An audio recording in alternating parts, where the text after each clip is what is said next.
Hello and welcome back to my channel. Today I will be doing the Tolkien Along tag.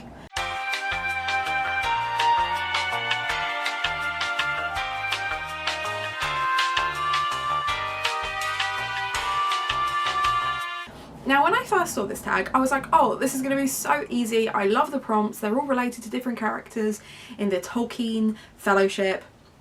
And then I actually tried to start thinking of books that match these prompts and it was really hard. So I can't wait to see everyone else's tags. I wanted to do mine first and then watch them, so I will be bulk watching those today. But let's just crack on.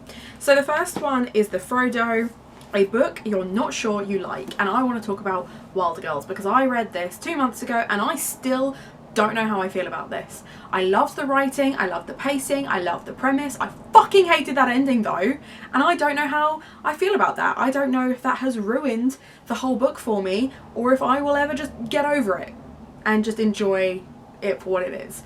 But it's a fantastic book. It's about 3 girls who are on this island with their school and this disease kicks off and starts mutating them, and there's loads of lies and kind of hidden stuff going on behind the scenes they don't know about. But the ending is such a cliffhanger and I don't know how I feel about that, especially as it's a standalone. So I don't know how I feel about this book. The second prompt is a book you will always be loyal to. That will always be The Northern Lights for me. Yes, I read this because a boy recommended it to me, but I love this series. I love Philip Pullman's writing. He can do no wrong in my eyes. I am so excited for his little novella that's meant to be coming out soon. I have pre-ordered it, so I'm waiting for that to just show up. I love, and will always be loyal to. So there's that one. A book about friendship.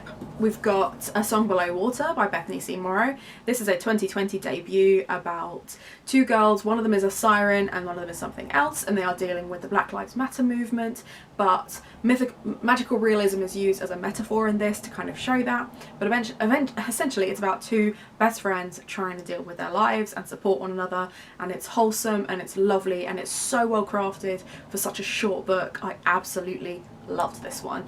Definitely would recommend, and I can't wait to see what Bethany C. Morrow does in the future. That is a career I will be watching. Love her work. Then we got to the tricky one. So a book with a hero or heroine that you swoon over.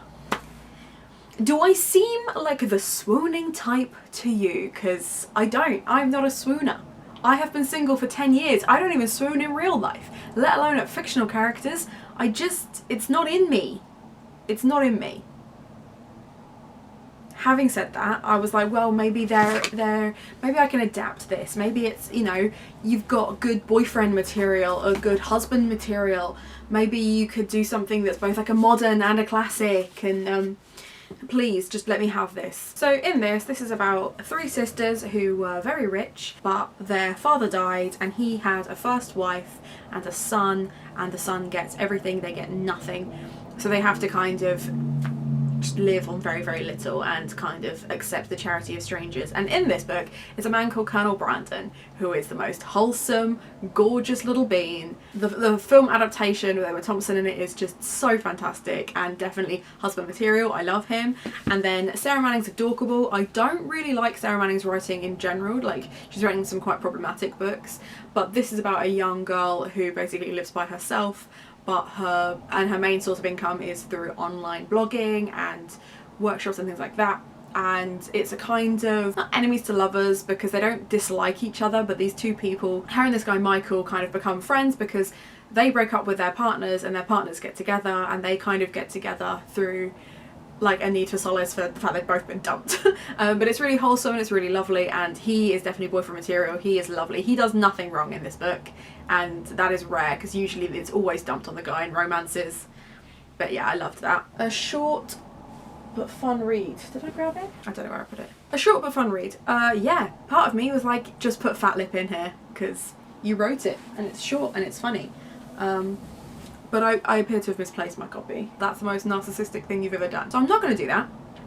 I'm going to say instead The Importance of Being Earnest, which is a really funny classic by Oscar Wilde. It's about 2 guys who move to both the country and London. They both go to London to kind of escape their lives elsewhere and become other people, and they both do it under this name Ernest, except they're not being earnest about it and everything kind of goes wrong, and it's very, very amusing, and it is a very short read considering it's a classic. But yeah, so that was my choice for that one. A series you haven't made it past the first book. I'm gonna put Truthwitch in this, and it's not just that I haven't made it past the first book, it's that I won't make it past the first book. I know this is a really popular series and I don't want to upset people, but it was so tropey and I just really didn't enjoy it. And I think the other issue is, I've said this before, I read it almost straight after A Serpent and Dove, and I really didn't like Serpent and Dove, and then this on the back of that, they was just too similar, and it was all things I really didn't like. So I've binned off that entire series. I will not be continuing with that one. A big book on your TBR. So next month is obviously Gothtober, but I will also be reading Rebecca for Gothtober, and the Rebecca read along, which is being hosted by Kira Foster and Jessica, which I'm really excited about. This is about a woman who marries this aristocrat, moves to his house, and horrible things start to happen.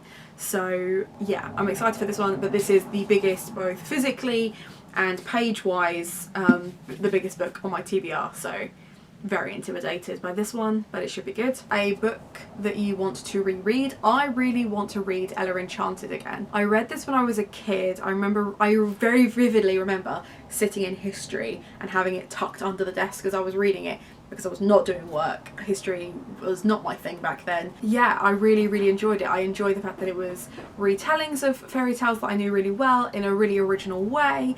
The writing style was really fantastic. The film is okay, but I really want to reread it again because I'm hoping that it is, but I also kind of don't want to reread it because it has such this glowing part in my mind that it's such a soft part in my memory that I almost don't want to ruin it.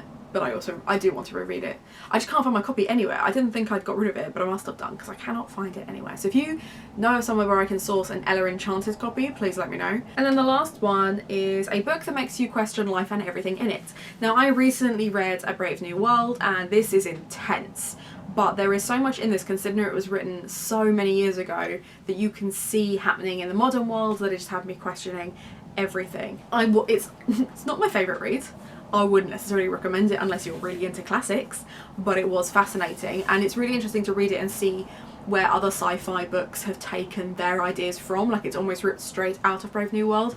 It's really obvious in some places, but I found that really fascinating as well. So there we go. So anyway, yes, that is a very, very quick Tolkien tag. But yeah, so that's the full thing. But yeah, shortest video ever. Other than that, I hope you're having a nice day, and I'll see you next time. Bye.